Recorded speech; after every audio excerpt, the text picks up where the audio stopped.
Hello YouTube, j'espère que vous allez bien, on se retrouve pour le main event, évidemment le meilleur moment de cette tier list. On va faire la tier list des cartes Munna, les cartes Munna, beaucoup de choses très intéressantes évidemment pour Kori notamment. Kori, pour ceux qui ne voient pas ce que ça fait, je vous la mets là. Hop, Kori donc qui, quand tu es le premier joueur, tu es obligé de créer un Woollyback 1-1-1 dans l'expédition compagnon de ton adversaire, mais du coup tu pioches une carte. Donc ça fait que un tour sur deux, tu vas piocher une carte supplémentaire, ce qui est vraiment très intéressant, sachant que la difficulté de Munna, c'est très souvent la draw. La draw, le card advantage. C'est vraiment ce qui définit une bonne game ou non dans TEJA notamment actuellement, c'est si tu arrives à te poser et créer de la draw et du card advantage, tu es très bien dans la game. Sinon, c'est super dur. Donc voilà, Kori va être dans cette lignée, va me permettre d'avoir card advantage garanti, et ça c'est quand même vraiment agréable, en plus d'avoir plein de combos avec cette petite logique d'envoyer des mecs en face. On va voir ça tout de suite avec les cartes suivantes. On a évidemment les catégories toujours les mêmes. Masterclass, c'est une carte qui est jouable assez facilement en x2 x3 dans tous les decks du format ou du deck fort en tout cas jouable, et tous les persos. Carte de fou, c'est une carte de fou. Vraiment sympa, c'est pas une carte de fou, c'est vraiment sympa. On a un peu encore le doute, mais c'est quand même vraiment cool, ça peut rentrer dans les decks. Un perso se la régale, c'est par exemple là, si c'est que Kori qui kiffe, bah voilà. Si pareil, s'il y a que TEJA, s'il y a que Arjun, s'il y a que Rin qui se régale avec, on peut la mettre là. C'est quand même souvent le nouveau perso, hein, on va pas se mentir. Bonne carte à voir, voilà, on sait pas trop. Osef, on la voit nulle part, et ça, c'est du foutage de gueule. Globalement, voilà. On les a, et on est parti. Tac. On commence avec le Robin, Resentful Robin. On commence avec une carte de fou, les amis, je vous le dis direct. Ça, c'est trop bien. Déjà dans le nouveau perso, mais également juste dans TEJA de base. C'est une excellente drop 1, genre un one cost. C'est vraiment très très fort, moi je trouve, et ça va être d'autant plus fort dans les decklists qui jouent perma ancrage grâce au boost. C'est vraiment dans les decklists, quand un de tes personnages gagne un boost, alors tu peux en créer un personnage. C'est trop fort. Le Robin est un qui nous manquait un drop 1 avec des stats, et il est là, et qui se booste aussi, qui booste. Franchement, c'est trop bien dans tous les decks, ça. Pour moi, c'est presque une masterclass, hein. J'ai l'impression que ça va être... Il y a vraiment un monde où c'est juste le nouveau drop 1 indispensable dans tous les decks. Le seul moment où c'est nul, c'est si tu le joues en premier dans un tour. Sachant que t'as quand même, avec tes premiers joueurs, sachant que t'as souvent un peu envie de le jouer en premier dans un tour, vu que c'est un drop 1 évidemment, mais bon. Au pire, c'est pas grave. Tu peux toujours faire des apprivois avec d'autres choses. Je pense que c'est quand même vraiment une carte de fou. Maintenant, à voir si ça peut monter au rang de masterclass. C'est une excellente drop 1, un excellent drop 1. Qui n'est pas une plante. Malheureusement, j'ai envie de dire. Mais bon, ça reste très bien. Pas masterclass, le deck ramp l'aime pas trop, mais c'est minimum en x2 dans tous les decks. Ouais, voilà. Ensuite, le rare, mon expédition Ascend, quand il sort de la réserve. Alors, pour le coup, il y a toute une logique autour de l'Ascend qui va se créer dans Munna. Qui peut potentiellement se créer dans Munna si on veut. Le problème, c'est que c'est que les rares. C'est que les rares qui vont avoir cette logique d'Ascend. Donc à voir si c'est suffisant. Mais j'y crois pas trop, hein. Faudrait vraiment créer une decklist basée autour de ça. Et j'ai l'impression que ça va pas marcher. Donc pour moi, la rare est plutôt Osef. Ou on peut mettre à voir. Donc toutes les cartes qu'on va mettre Ascend. Voilà. Ascend, ça semble pas mal. Mais chez Munna, bah, il y a quand même beaucoup de cartes qui sont liées à ça. Vous allez voir notamment une qui est très forte, je trouve. Qu'on verra plus tard. Mais pour l'instant, toute la logique autour de Ascend, va falloir tester, et voilà, c'est à voir. On sait pas si c'est fort, le problème c'est que la commune est tellement forte de base, c'est ça. Est-ce que tu as vraiment envie de jouer à la commune quand ça existe? Enfin la rare quand celle-là existe, pas sûr. Ascend dans Rin, c'est le futur, potentiellement. Potentiellement. Ensuite, on a une bonne carte. Ça c'est juste une très bonne carte dans un deck, animal notamment. Qui pourrait jouer autour des animaux et des boosts sur des animaux aussi, hein. C'est juste une 2-1-2 qui peut ressortir pour 1 de la réserve. Ça a énormément de stats. Sur TEJA, c'est cool aussi. Sur une TEJA qui voudrait jouer pas sur les plantes forcément. Pour moi, c'est juste une bonne carte qui est même surstatée quand elle ressort de la réserve. Sur Rin notamment, bah, c'est hyper intéressant parce que pour 1, bah, c'est bien. te manque un bon body, un peu de mana, tiens, prends le pélican. Voilà, c'est ça. C'est ça. Et en monade, je seul sais que bah, si tu joues pas Teja, les bodies c'est un peu compliqué. Et là, bah, on a des bodies qui sont de plus en plus intéressants, donc c'est cool. Franchement, c'est juste une carte vraiment sympa. En fait, il y a très peu, faut comprendre qu'en commune, low cost, avec des bonnes stats, jouables dans tous les decks en Teja, enfin en Muna, pardon, il y en a quasiment pas. Il y en a malheureusement quasiment pas, et c'est ce genre de cartes qui vont permettre d'exister. Et la rare, par contre, est une carte de fou, ça je vais rien entendre. Avec n'importe qui, hein, avec n'importe qui. Quand un personnage dans ton expédition en face de moi, si j'ai un seul personnage, resupply. Si j'arrive à t'arriver à l'ancrer, c'est potentiellement un resupply à tous les tours. Si même si tu l'ancres pas, le tour où tu la joues, si tu la joues en premier, bah ça, soit le mec en face de toi va pas vouloir jouer dans cette expédition du coup là. Va pas vouloir jouer en face et du coup bah tant mieux pour toi. Du coup t'as juste à te mettre toutes tes ostas de l'autre côté. Soit il va être obligé de te faire resupply à un moment. C'est trop bien, hein. Genre vraiment c'est trop bien, ça je vois pas comment ça rentre pas dans les decklists Teja et tout. Seul problème c'est qu'il s'ancre pas tout seul, évidemment. Mais genre du permanent crash ça va rentrer super bien. C'est de la CA en plus, ça stabilise le deck, c'est... Encore plus fort chez Ordis par contre, trop deg. Il a quoi de plus chez Ordis? Je vais regarder, je me spoil parce que j'ai envie. Ah oui c'est ça, c'est Ascend, ah ouais. Ça peut vraiment beaucoup resupply, ouais. Ça donnera un boost en plus à la famille, c'est sympa. Oui bon ça oui voilà. Gravita et l'infini, ouais c'est ça, y a pas de limite. Ah, ça c'est quand même bien craqué. Bon, déjà pour nous c'est bien. Et je pense que c'est une carte qui va rentrer vraiment hyper facilement dans les decklists. Mais même en vrai dans toutes les decklists, j'ai envie de me dire que ça peut rentrer partout. Hein. Il y a un moment où cette carte est juste une masterclass, ça peut rentrer partout. Et même si ça resupply qu'une carte par tour, c'est énorme une carte. Une carte ça peut tout changer. C'est vraiment très bien. C'est vraiment très bien. Après, entre masterclass carte de fou, je sais pas trop, mais... Pélican en 10 plus Quetzal en face. Ouais. C'est vrai que ça peut créer des choses. Il n'y a que Rin qui aime pas et va sûrement préférer la commune. Oui. Même Rin peut aimer Resupply. Hein. Rin Festival peut aimer Resupply. Je vois pas pourquoi Rin n'aimerait pas. Je suis en mode... Oui, peut-être que Rin va préférer la commune. Parce que le fait de mettre en réserve pour avoir une carte... Un gros body pas cher, c'est cool. Mais de base, c'est du resupply, c'est trop con, c'est trop bien quoi. Attends, on va marcher qu'une fois en fait. Oui, il ne marche qu'une fois, mais c'est très bien. Une fois par jour. C'est déjà largement suffisant. Déjà largement suffisant. Une carte qui ravitaille une fois par jour, bah, aloe vera. Voilà. Vendangeur. Voilà. Donc c'est énormément de value. Énormément de value. Et en plus, ça peut faire chier l'adversaire. Mais bref, c'est trop bien. Moi, je trouve que c'est trop bien. C'est la même vibe que la procuratrice en Ordis. C'est-à-dire, bah, si tu joues en face de moi, tu sais que je vais avoir du CA. Si tu joues pas, bah je gagne l'XP. Voilà. C'est le même dilemme pour juste une stat de moins en terre. Mais du coup sur Teja, bah si tu joues en premier, elle prend des stats, enfin bref. Sauf si tu gères la créature. Oui aussi si elle se fait Tej évidemment, elle sert à rien.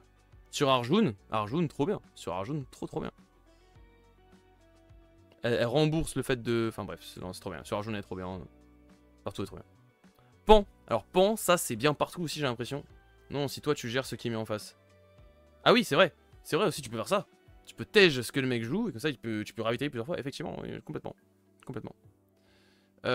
Pan, c'est très bien aussi. Hein. Dans toutes les decklists. Hein. C'est un sabotage. Sabotage où toi t'as juste à jouer de l'autre côté. Pan, vraiment sympa tiers. Ouais, je suis d'accord avec toi. C'est bien dans potentiellement toutes les decklists. Où tu peux jouer à gauche. Enfin, jouer côté héros. Et du coup, tu t'en fous de le laisser gagner côté XP. Enfin, côté... l'autre côté, quoi. Tu joues les stats à gauche. Ou alors sur Teja, bah tu le joues à droite. Et du coup, t'as saboté et en plus, t'es toujours en 1-1. Non, c'est très bien. C'est une très bonne carte. C'est vraiment très bien aussi. Je pense que Pan...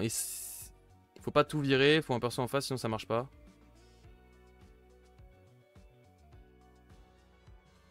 Faut pas tout virer. Faut un perso en face. Merci beaucoup à Droco pour ton follow. Bienvenue. Faut pas tout virer. Faut un perso en face, sinon ça marche pas. Bah si, faut tout virer du coup. L'autre perso d'avant? Non, si, il faut tout virer. Il faut qu'il y ait qu'un seul perso en face. Fan facing only one character. Resupply.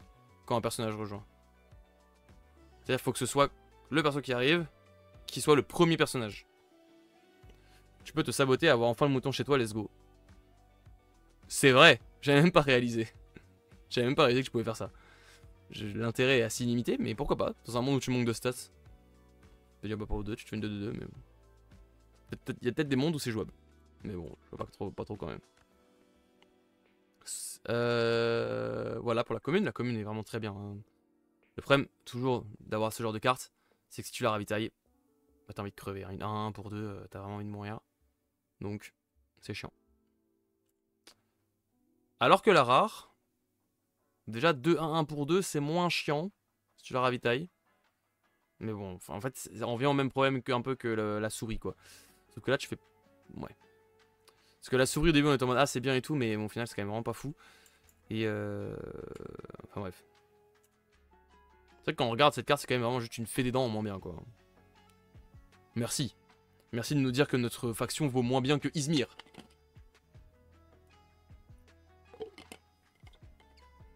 Il faut qu'il y ait qu'un seul perso qui soit en face pour resupply, le deuxième qui rejoint mais ne clenche pas la... Oui, c'est ça. C'est ça.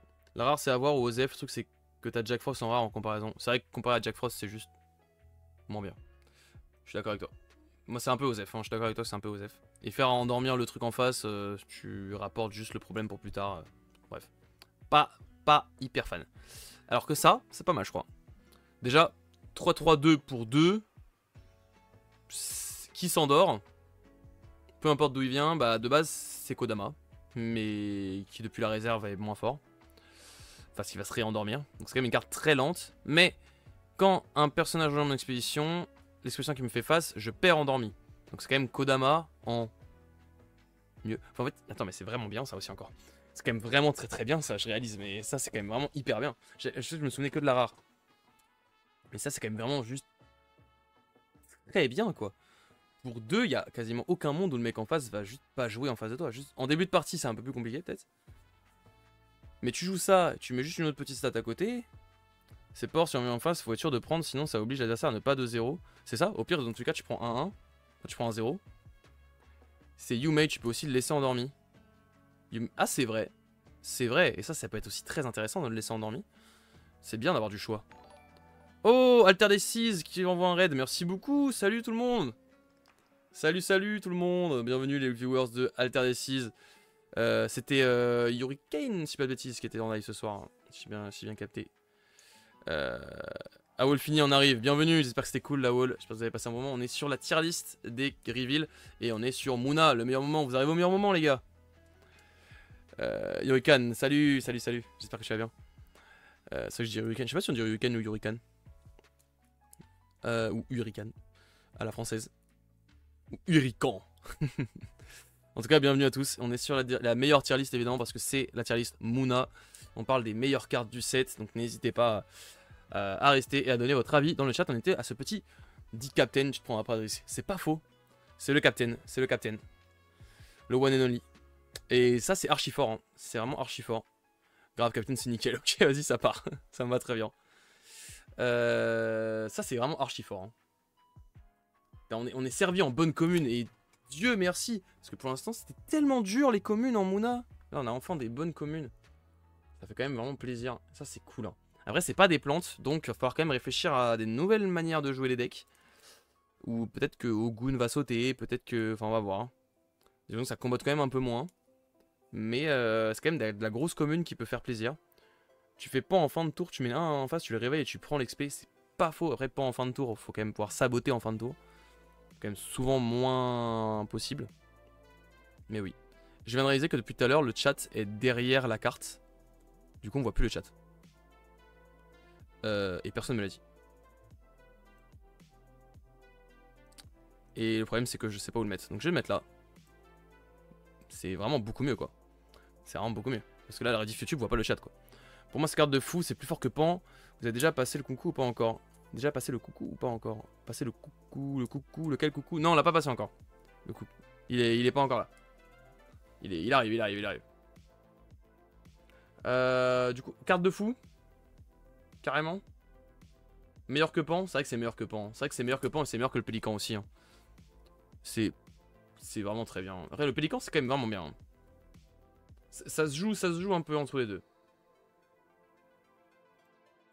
Disons que ça va pas être dans toutes les decklists potentiellement. Il y a des decklists qui vont quand même pas le jouer. Il y a quand même des decklists qui vont peut-être pas le jouer, notamment des decklists qui vont quand même rester un petit peu plantes. Mais ça va quand même compliqué, mais je me dis qu'il y a quand même une decklist animale qui se profile là qui va être sympa. Hein. Surtout que Vendangeur combotte, le Vendangeur du Fuseau combotte quand même avec les decklists animales. Donc ça reste cool. Hein. Avec le truc qui te donne des boosts à tous les animaux là. Coûte cher mais bon. Moi j'adore mais peut-être pas partout oui. Ouais c'est ça. Je sais pas encore. Je sais pas. Peut-être ça bougera. En tout cas la rare, elle, en festival aussi ce sera excellent. C'est vrai. Ça arrive, ça gagne à slip. C'est vrai que sur les festivals ce sera juste très bien. La rare n'était pas mieux. Et bah bonne question on va dire ça. Déjà beaucoup moins de stats. Enfin beaucoup moins de stats. 2 stats de moins. Elle va rester endormie celle-là. Mais à chaque fois qu'un personnage rejoint l'expédition, en face, je gagne un boost.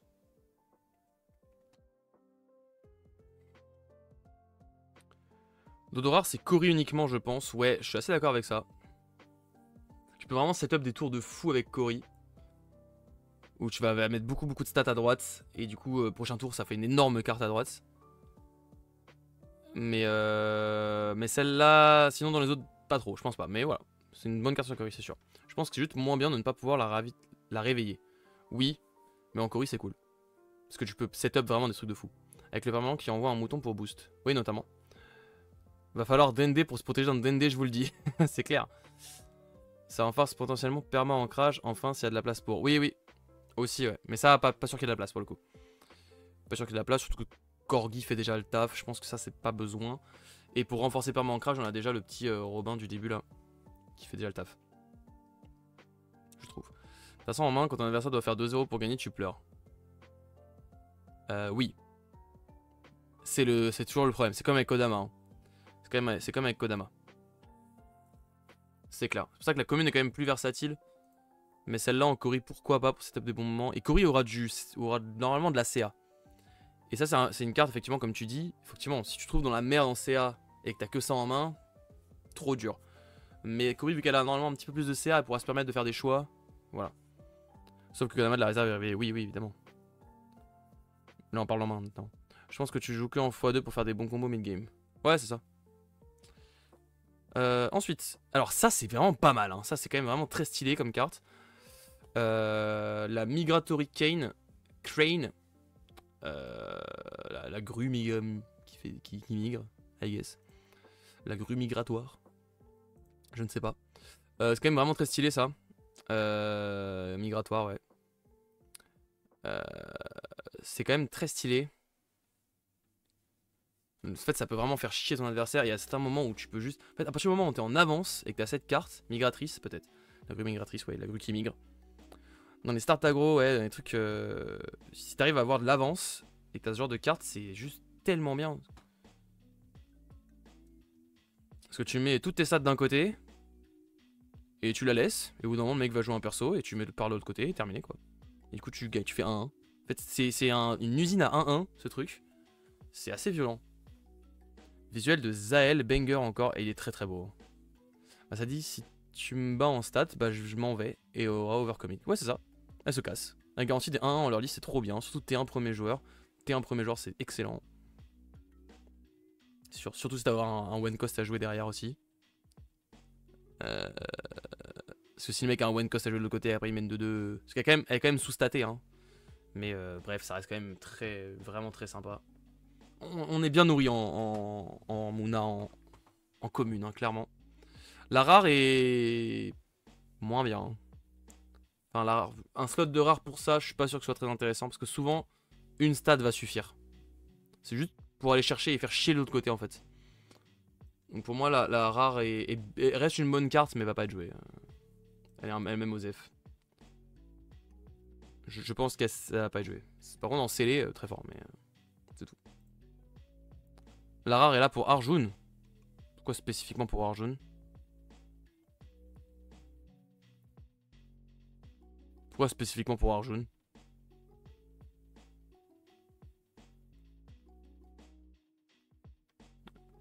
Ah, j'ai pas compris pourquoi spécifiquement. Commune est trop peu statée pour Arjun.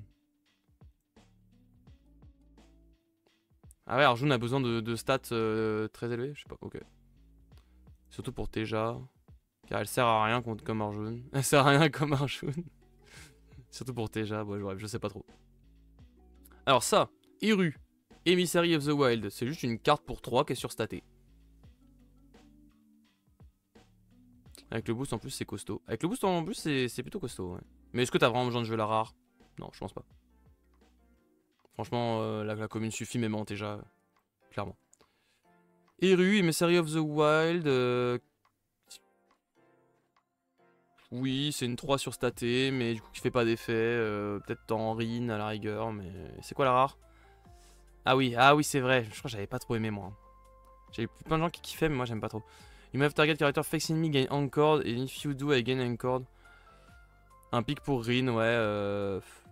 Du coup, tu peux donner ancré à un personnage en face de toi, pour toi aussi gagner ancré. Donc potentiellement à une 1-1-1 du... Enfin, c'est ce que t'as envie quoi, une 1-1-1. Donc potentiellement avec Cory, mais c'est marrant, dans la musique il y a un chien qui aboie alors qu'il y a un chien à l'écran. Très très drôle. Voilà, pour ancrer ton token mouton, mais bah ça reste une bonne carte, c'est surstaté. Une carte surstatée est toujours une bonne carte. Maintenant elle est surstatée que en plante. Donc bon. Et même dans Rin, pas ouf, car effectivement effet main. Ouais, en plus. Non, ça à la rigueur dans Cory quoi. Mais dans Cory. Mais je trouve ça même pas fort. Parce qu'en fait, du coup, ça te fait une 2-1-1 ancrée pour 3. Parce que du coup, t'as ton adversaire que tu vas ancrer. Donc sur 2 tours, t'es une 2-1-1. Je suis en mode, ce sera pas joué en fait. Qui va jouer ça? Pourquoi on jouerait ça? Héroïque commun, c'est trop bien pour Rin. Ok. Bah, je le mets dans bonne carte à avoir parce que je vois pas trop en quoi c'est trop bien pour Rin. Ok, c'est de la bonne stat et tout, mais y a quand même pas d'effet quoi. La rare, c'est on fait quoi de ça? Ouais, en vrai, hein, presque. Hein. Non, parce qu'en vrai, je capte, mais vas-y. 3-1, pardon. J'ai du 2-1, ouais, 3-1 quand même. Mais bon. Tu donnes ancré, plus tu joues cocon. Ah bah, putain, le combo de rare, faut y aller quoi. Et pour le futur, ouais, t'es chaud. T'es chaud, t'es chaud. Non, c'est quand même vraiment Osef. Je sais pas si c'est là, mais vas-y, c'est Osef quoi. Parce que même, en fait, c'est pour un perso, et pour ce perso, c'est Osef. Bon. Le coucou. Colorful coucou. Alors ça. En commune.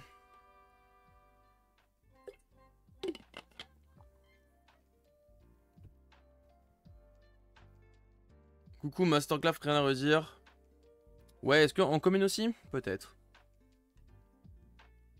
Ouais, dans commune, j'ai trop peur qu'elle se fasse juste fumer par un mec qui joue en face. Rare et commune, meilleure carte Mouna. Ah ouais. Ah, meilleure carte Mouna, je sais pas.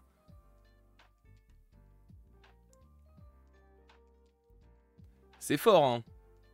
Mais j'ai l'impression que le tour où tu la joues, tu prends 1-0 forcément, quoi, du côté où tu la joues. En plus, elle est super, par contre, ça c'est vrai. Très belle carte. Pour le permanent qui donne le mouton, tu annules le malus. C'est la carte du 7. Oiseau de paradis magique. Bah, la commune, alors la rare évidemment. On en reparlera juste après. Pour toi, je pense qu'en passe, il peut venir au-dessus. Bah, en fait, c'est ça. Disons que le jour où tu la joues, si toi tu joues pas une autre carte dans son XP, tu prends un 0. C'est sûr. Parce qu'une. À part peut-être avec Teja, où tu peux quand même faire une 3-3-3. Hein. C'est vrai qu'avec Teja, ça fait une 3-3-3 pour 3, en théorie. Et ça oblige le mec à jouer 2 cartes. C'est vrai qu'avec Teja, c'est quand même violent. Je sais pas trop, pour 2 tous les jours, mais pour 3. C'est fort, mais ça coûte cher, c'est ça. En fait, ça peut se faire gérer évidemment, mais ça après, voilà. En fait, ça va juste remplacer Dracarena par contre. En vrai. Pas forcément, car avec Léviathan, c'est top. Avec Léviathan, c'est top. Léviathan, c'est pas avec les cartes qu'il y a en face. J'ai pas compris le combo avec Léviathan, bah bref, on verra ça plus tard, mais. Je sais pas pourquoi ça combat avec Léviathan. Orteja, tu joues ça en face, il pose une 3-3-3, il passe. Oui, c'est ça. En fait, disons que en termes de stats purs, si tu joues pas ça en Teja, t'es sûr de te faire fumer un 0 le jour où tu la joues. Genre ça au T1, c'est hyper dangereux si tu joues pas Teja. Hein. Bon, par contre, avec Teja, c'est fort. C'est vrai qu'avec Teja, il y a vraiment. Pour moi, avec Teja, un perso se la régale de fou, quoi, ça c'est sûr. Si, mais tu rajoutes un mouton. Si, mais tu rajoutes un mouton.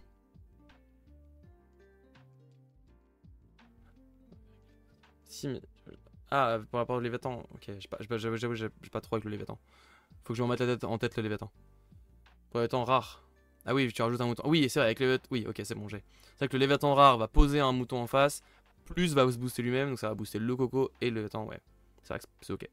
C'est un bon combo. Tu prends 1-0, mais bonne chance de 2-0 derrière. C'est pas faux. C'est pas faux, parce qu'il va prendre beaucoup de stats. Surtout avec Teja. Je sais pas, pour moi c'est très fort avec Teja, mais le problème c'est qu'avec Teja, un token spawner qui ne fait plus rien. Ça par contre c'est vrai. Ça par contre, quand les tokens spawners, ça arrache. La carte est trop oppressive pour le deuxième tour sur le board. S'il conteste sur le premier jour, il pourra souvent jamais le passer le tour suivant. C'est vrai, mais bon, au final tu prends un 0. Et après au deuxième tour, c'est vrai que t'as pas mal de chances de faire 2-0. Sauf si le mec te bat en stat de l'autre côté. Disons que la rare, j'aurais du mal à... Enfin, je sais pas. J'ai peut-être loupé des trucs, mais tous les héros ont de la 3-3-3 pour 3, messieurs. Bah, globalement, hein, quand même. Enfin, globalement, tu te dis, la stat de base de 3, c'est 3-3-3, quoi. Donc tu te dis, c'est facile à passer. Surtout, en fait... Enfin, 3-3-3, c'est dur à passer. Non, pardon. 3-3-3, c'est dur à passer. Mais 2-2-2, c'est hyper simple à passer. Globalement. Sur la majorité des XP. En théorie. Voilà, bref, tu m'as capté. Dans le deck démo, tu la poses avec les permanents et tu commences avec une 4-4 le tour après facilement. Dans le deck démo, tu la poses avec les permanents et tu commences avec une... Oui, le tour d'après, ouais. Mais... En fait, c'est ça, c'est que c'est une carte de setup pour les tours d'après. Qui... Un peu comme le Dracaena en fait. Le Dracaena actuellement est une carte de setup qui va plutôt être forte le tour après l'avoir joué que le tour où tu la joues parce qu'elle est complètement sous-statée. Elle est quand même moins sous-statée que le Dracaena. Mais c'est pas une plante. Elle peut pas se faire booster. Enfin, facilement en tout cas, avec les decks actuels. Bon, ça reste quand même mieux hein, qu'un Dracaena, mais surtout avec Teja. Tu la poses avant de passer premier joueur. Pour moi, c'est un peu le même truc que Dracaena, c'est-à-dire sur Teja, c'est insane. Ça rend bien, quoi. Sur le reste des decks, je sais pas. C'est sûr que si tu joues les permanents qui donnent un boost, tu joues en forêt, ça peut évoluer vite. Oui, voilà, c'est ça. Le permanent qui donne des boosts, c'est que sur Cory. Ah non, le permanent... oui, d'accord, je vois de ce que tu parles, mais il est pas très joué. Quand t'as de l'avance, le coucou en late, il est terrifiant. Oui, ah oui, quand t'as de l'avance, c'est très bien, c'est sûr. Non, mais c'est sûr que c'est très bien. Mais... Est-ce que vraiment ça va rentrer dans d'autres decklists que Teja? Je sais pas. Même Cory, ça peut être difficile, même si Cory, ça semble bien. Donc, permanent du setup. Oui, j'ai vu, j'ai compris. Oui, effectivement, avec ça, ça devient forcément fort. Mais du coup, ça demande vraiment beaucoup de setup. Je sais pas, enfin, moi, je trouve que c'est fort, évidemment. Mais déjà, ça rentre pas dans toutes les decklists pour moi. Ça peut trop se faire casser la gueule. Et en fait, tu peux prendre un 0 et au tour d'après 2-0, mais du coup, il va falloir vraiment gérer l'autre côté et c'est pas sûr, tu vois. Si tu prends 1-1 au tour d'après, bah du coup, la carte n'a pas été rentable, quoi. Après, si elle reste ancrée, là par contre, effectivement, en fait, à partir du moment où tu vas jouer perma ancrage, là, ça va être très fort. En perma ancrage boost, c'est très très fort, mais évidemment, si elle arrive à rester ancrée, ça devient nimp. Et ça va être facile à rester ancré. En Cory, c'est auto-include le coucou au moins. Ouais, je pense qu'en commun, c'est quand même vraiment pas mal. Hein. C'est difficile de dire le contraire.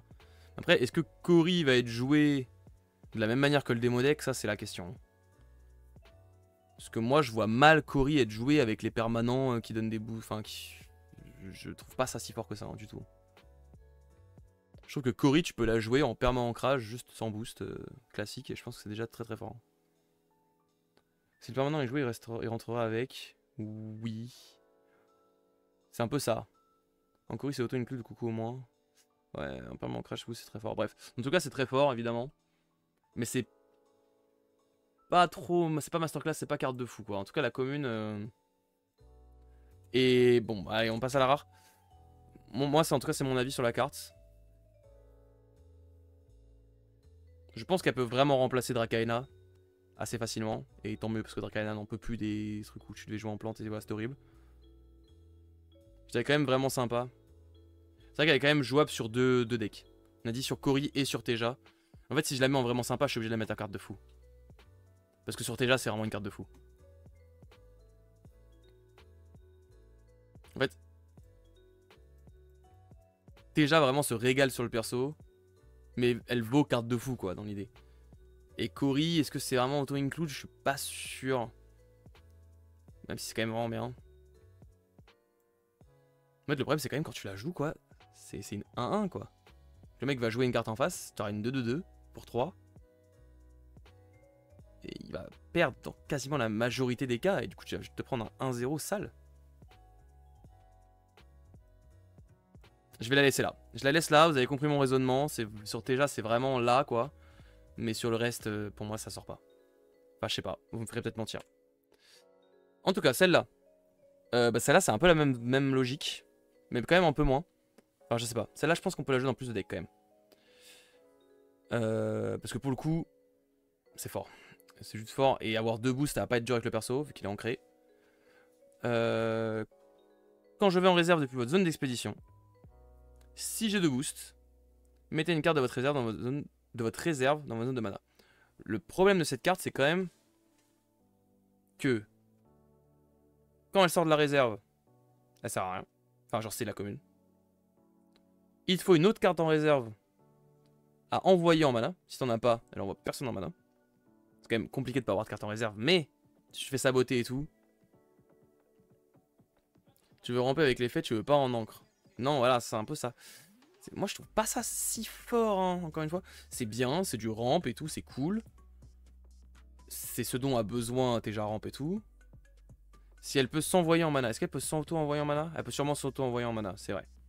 Elle peut très sûrement s'auto-envoyer en mana. Oui, elle peut même s'envoyer en mana, c'est sûr. Ok, donc ça déjà, pardon. Tu alimentes forcément ta réserve. En Rin, tu alimentes forcément ta réserve aussi, c'est vrai. Et est-ce que c'est après? Non, c'est avant en plus. Hein. Donc c'est vrai qu'en Rin, c'est quand même vraiment bien. Après, du coup, il faut qu'elle chope 2 boosts. L'adversaire peut l'en empêcher.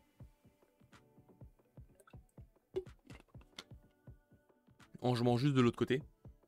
Tu peux te dire, en fait, c'est vraiment une carte où l'adversaire peut tellement jouer autour que est-ce que ça va vraiment être si fort que ça au final? Parce que tu vas la jouer d'un côté. L'adversaire te bloque le tour où tu joues assez facilement.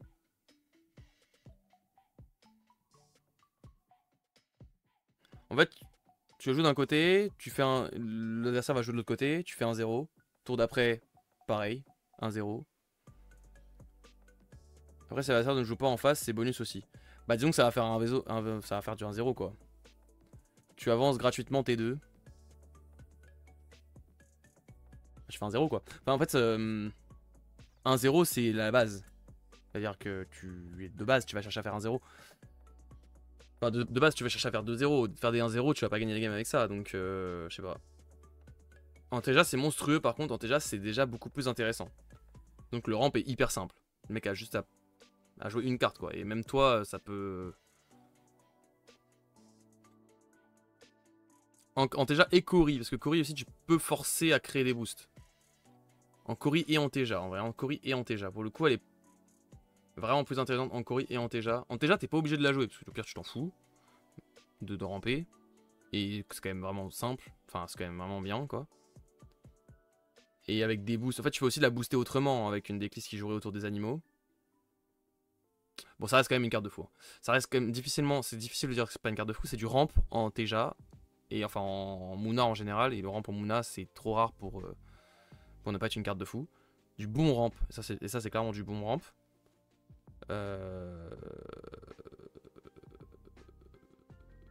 Enfin bref, et parce qu'après elle garde quand même son effet de base, qui peut lui faire des stats de fou.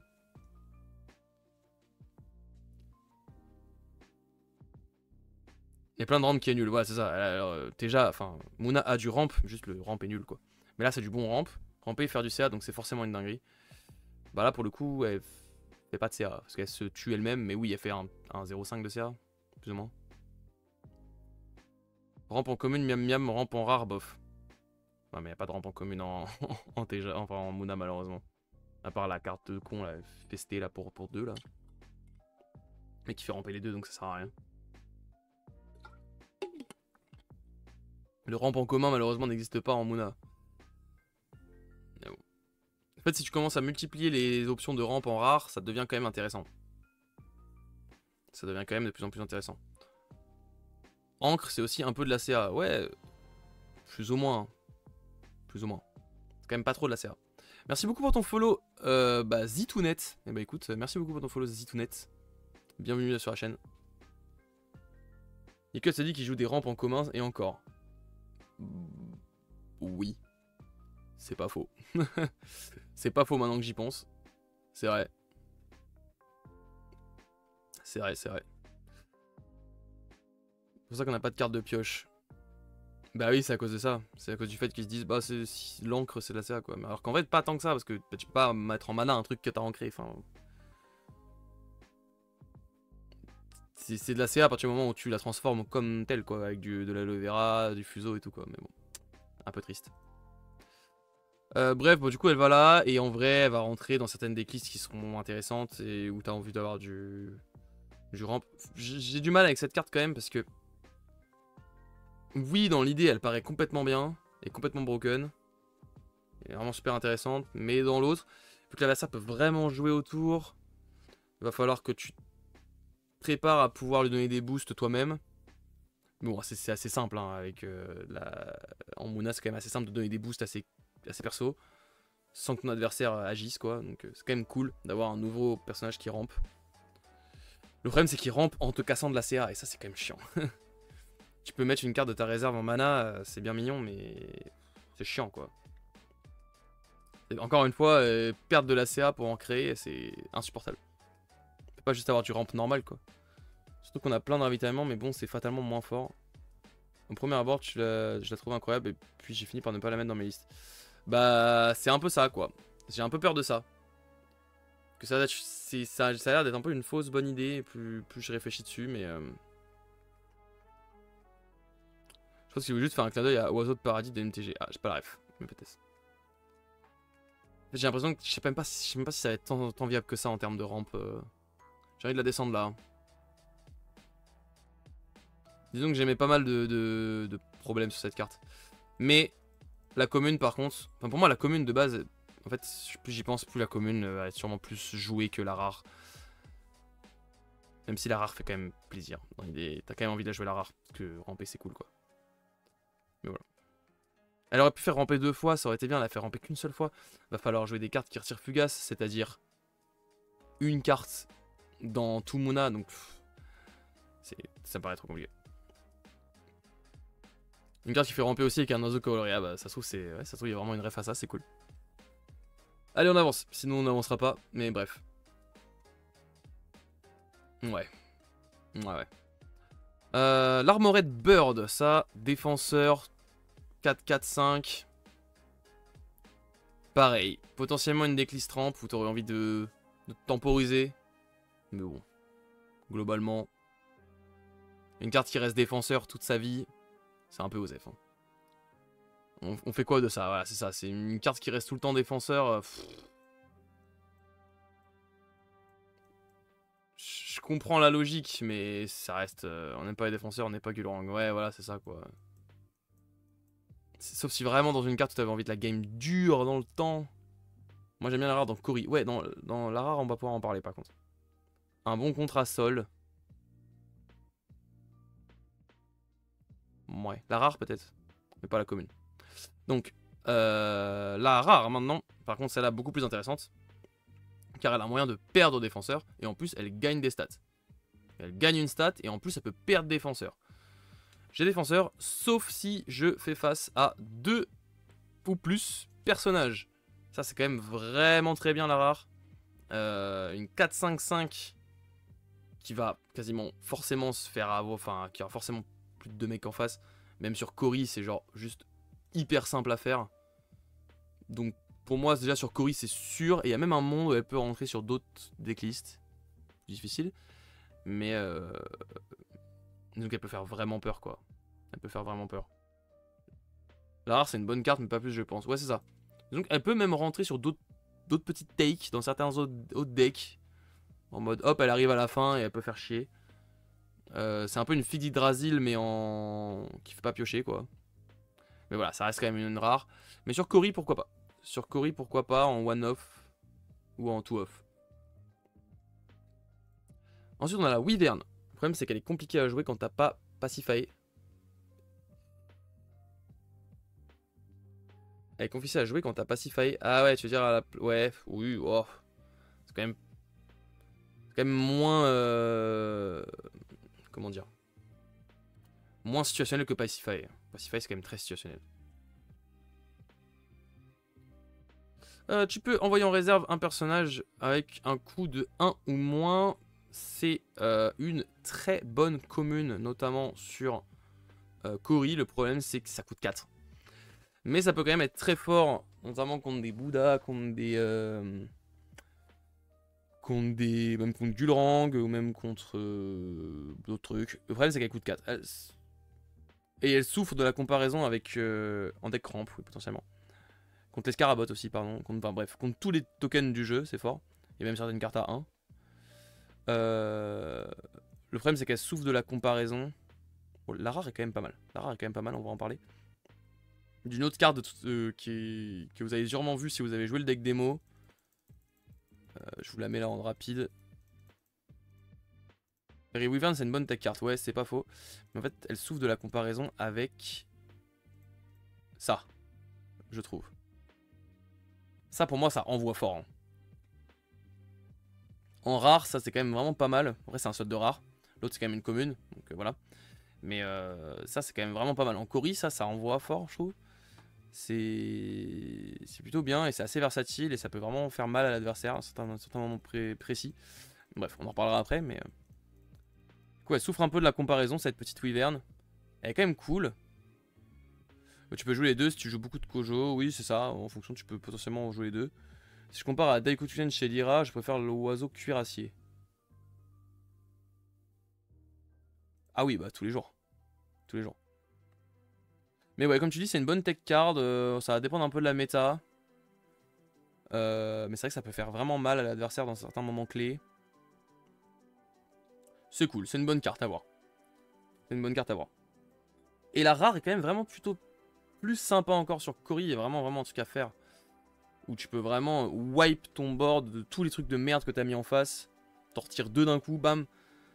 Et je peux vraiment renverser une game où tu pourrais faire croire à l'adversaire que... La rare, je trouve ça overkill. Attends.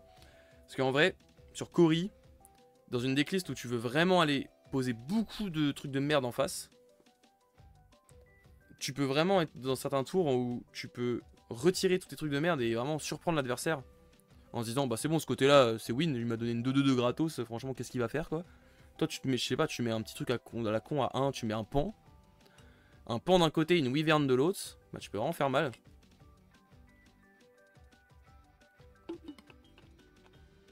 La rare c'est mid-late game et la normale c'est plutôt early, oui je suis d'accord avec toi, clairement. Ça dépend un peu du timing de jeu. Mais disons qu'elle est sympa et à voir. Ça peut être une bonne tech card encore une fois. En fonction des decklists qui vont se faire autour de Cory. Maintenant, est-ce que Cory va vraiment être joué autour des jetons? Ça, ce sera la question qu'on aura. Et c'est pour ça que moi, je trouve que ça, là, c'est nul à chier. Mais bref, enfin, c'est pas nul à chier, mais pour moi, c'est pas très fort. Hein. C'est vraiment pas très fort. Un slot de rare, quoi. Ouais, c'est un slot de rare. C'est le problème. Hein. Ça va être toujours ça le problème. Ça, pour moi, c'est pas fort. Hein. Mais celle-là, pas non plus beaucoup plus forte.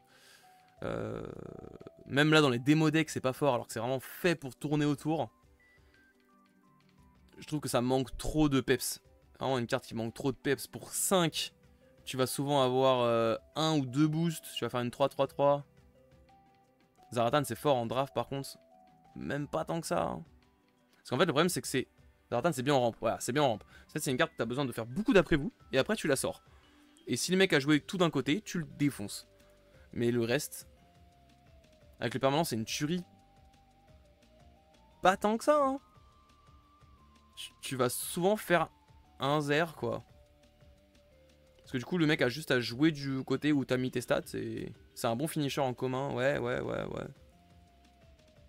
Déjà, la rare, pour moi, il n'existera pas, ça c'est sûr. Si t'as 2 permanences, c'est plus de boost, plus 3. Elle est gigantesque. Oui, c'est vrai que... Avec les permanences, quand ça combote bien, ça combote fort. C'est vrai. Maintenant, faut que ça combote fort. Et la moitié du temps, si tu l'as en main, elle sert à rien. En fait, le pourcentage de chance que ce soit juste une carte morte dans ta main est trop élevé. Donc, ça reste ok. C'est tout, quoi. Et ça prendra un retrait de licence. Celle des Hordis. La commune. Et ça peut prendre tous les nouveaux sorts de gestion du 7-3 là, enfin du 7-4. C'est facile à gérer et tu peux pas faire trop d'après vous et c'est fort que dans la situation où tu arrives à créer des tokens en face. Le spell à Corias 5 qui combo bien, c'est vrai qu'il y a ça qui arrive aussi. Mais c'est vrai qu'en rampe et tout, ça peut être mieux. Mais pour l'instant, c'est juste, pour moi, c'est juste une bonne carte à voir. Voilà. Ça, on l'a vu du coup. Ça, pour moi, ce sera pas joué. Aucun intérêt de mettre un slot de rare pour ça. Ensuite, ouais, mais bon, dur de ramper tant que ça en Moona, c'est ça. C'est que le ramp en Moona, est-ce que ça va exister malgré la nouvelle carte qu'on a eue qui permet de ramp? Pas sûr. Tan. Alors, Tan, pour le coup, ça envoie plutôt pas mal, notamment la rare. Même surtout la rare. La commune n'a pas assez de stats. La commune n'a vraiment pas assez de stats. 4-4-4 pour 6. Ça va juste se faire casser la gueule. Pour moi, celle-là, c'est pas intéressant. Ils ont fait cette carte pour la rare, pour moi, je pense. Même si ça donne des boosts à tes animaux dans réserve. Pourquoi? Tan, la commune me paraît un peu faible, mais la rare est trop bien. Voilà, c'est ça. Je pense qu'on va passer vite sur cette carte. Pour moi, elle est trop faible en commune. Par contre, en rare, ça devient vite intéressant. Elle est vraiment trop faible en commune. Par contre, en rare, là, notamment sur Teja, ça fait une 6-6-6 Corias 1. C'est quand même vraiment chiant à faire tomber. Qui gagne en cré. Donc ça, en fait, sa seule vraiment peur, c'est Cocon d'étoffe, quoi. Donc la moitié des decks l'ont pas. Et maintenant, les decks Lyra l'ont de moins en moins. La rare où il y a écrit à l'aventurier au lieu de druide. Lol. Ah, c'est. Normalement, ça serait écrit druide. Attends, on peut voir. Carte. Tan. Et les aventuriers. Ah non, c'est que t'aurais voulu que ce soit écrit druide, mais en fait, c'est écrit aventurier, c'est ça? Y'a quoi comme carte aventurier en Moona?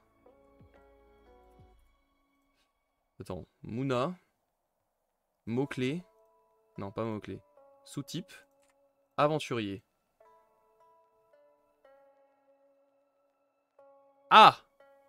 Non, j'ai pas mis tous les aventuriers sont rares chez nous. Ouais, c'est vraiment de la demeure, hein. Avec lui, à la rigueur, c'est ok. Waouh. Ah, c'est vraiment pas bien. Ok, pourquoi avoir fait ça? Pourquoi avoir fait ça? Je sais pas. Après, peut-être les 7 suivants. Hein, 7 suivants. Mais ok. Surtout que Tan et Druid, je comprends pas le move. C'est vrai que. C'est vrai. Dans le futur, peut-être. Ouais, ce serait peut-être un jour utile. Hein. On sait pas. Ah, c'est tellement bien ça. Vous êtes pas. À la suite, ça va être fou là. Bon, ça en tout cas. Chaque animal est aventurier en chien. Ouais, bref, celle-là elle est bien. Parce qu'en termes de stats, elle est juste bien. Elle reste ancrée, elle est chiante à aller chercher. C'est vraiment une bonne carte. Donc, plus ou moins, même toutes les decklists. Hein. Même des decklists assez classiques. Ça peut être bien. Mais surtout dans des decklists un peu remplis, évidemment. Pourquoi? Pour se faire tanner, évidemment. C'est pour ça qu'ils ont fait ça. On a déjà beaucoup d'aminos, c'est suffisant, ouais, c'est ça. Ça peut vraiment rentrer dans une decklist liée aux animaux. Après, c'est dommage que ce soit dans la réserve et pas sur le board. Parce que ça aurait pu re-ancrer un board complet avec les bonnes uniques. Et malheureusement, du coup, pas trop. Mais dans une decklist un peu remplie, ça peut être bien. Ça peut être bien. Maintenant, ça reste quand même dur à sortir, hein, putain. Ça reste quand même dur à sortir. J'irai pas la jouer dans une decklist permanent crash, ça c'est sûr, parce qu'il n'y a pas la place en rare, mais dans une decklist un peu remplie, grosse créature, machin. Notamment avec la carte qui arrive après. Je vais la laisser là parce que la carte qui arrive après, elle lui donne une vie en fait. Là, Cory's intervention. Intervention de Cory. Ce jour, donc ça c'est trop bien, c'est vraiment le nouveau sort qui régale. Ce jour, les personnages qui coûtent 4 ou plus que vous contrôlez ont Corias 5. Autant dire qu'ils sont intuables à part affamés quoi. À part l'affamé, c'est terminé, il n'y aura rien qui va le faire chier. Tan into Indra, c'est pas trop mal. Ouais, c'est aussi pas mal du tout, c'est vrai. Tan into Indra, c'est aussi pas mal.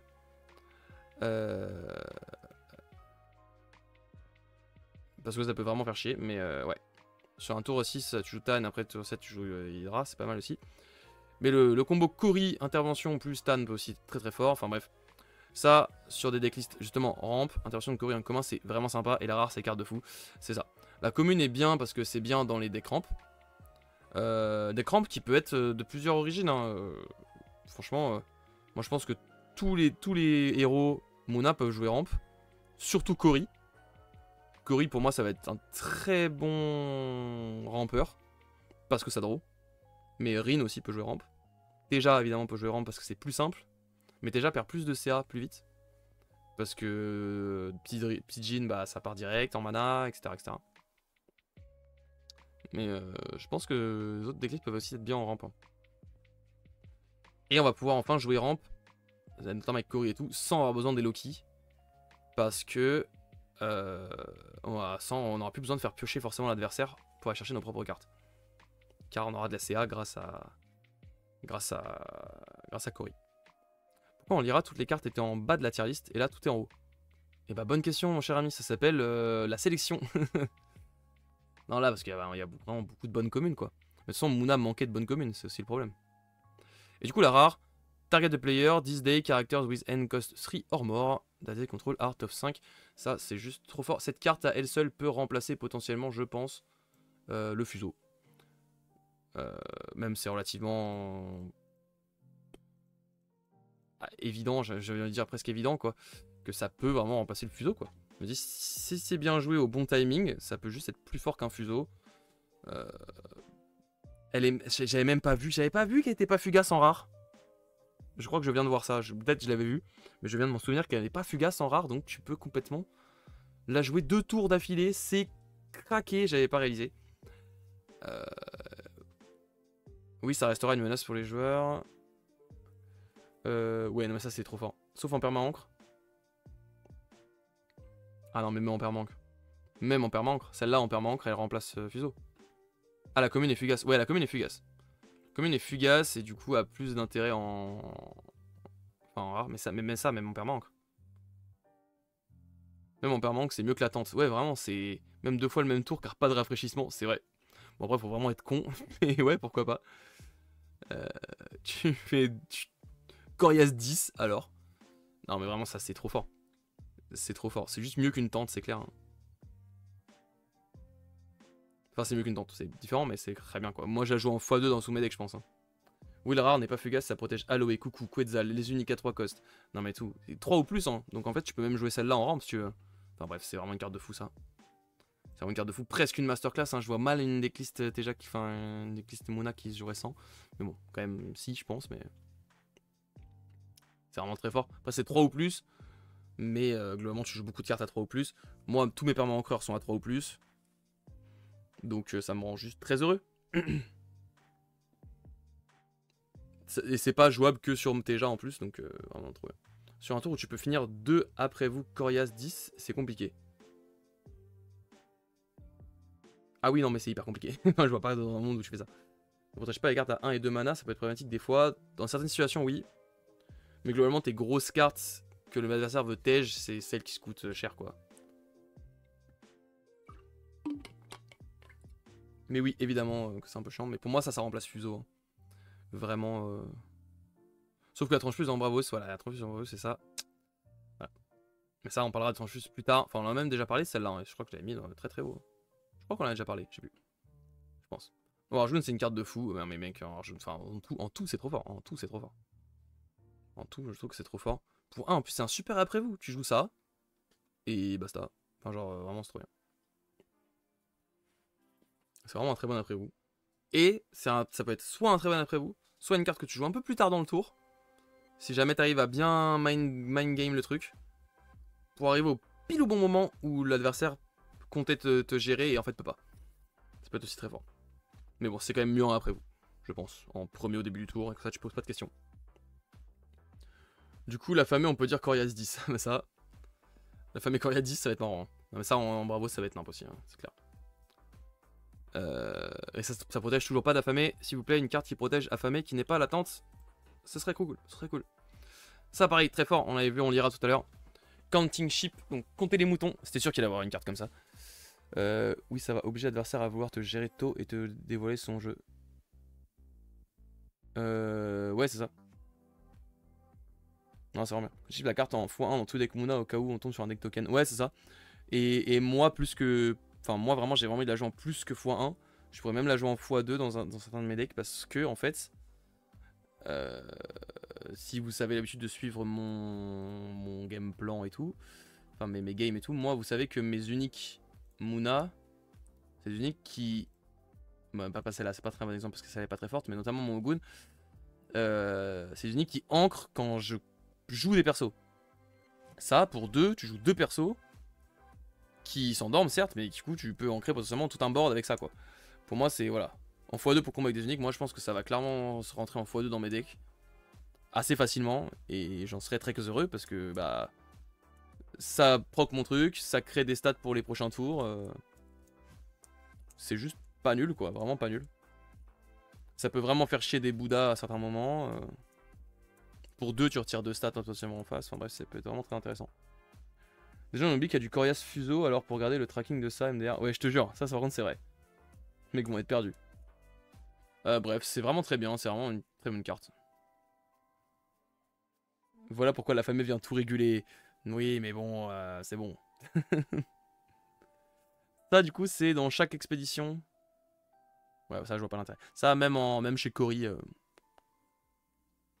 Pourquoi tu voudrais en créer chez l'adversaire à part pour vraiment booster tes trucs, mais. Trop dangereux. En plus, tu les laisses au prochain tour pour l'adversaire. Peut-être qu'il pourra faire des combos avec. X ou Y. Non, pour moi, c'est. Je vois même pas pourquoi ça se joue en Cory. Autant jouer la commune. Pourquoi jouer la rare surtout? Pourquoi jouer la rare? Je ne sais pas. Je ne sais pas. Ensuite, Mona signé. Le Mona signé, donc c'est un plutôt bon signé. C'est pas le meilleur, mais c'est plutôt pas mal.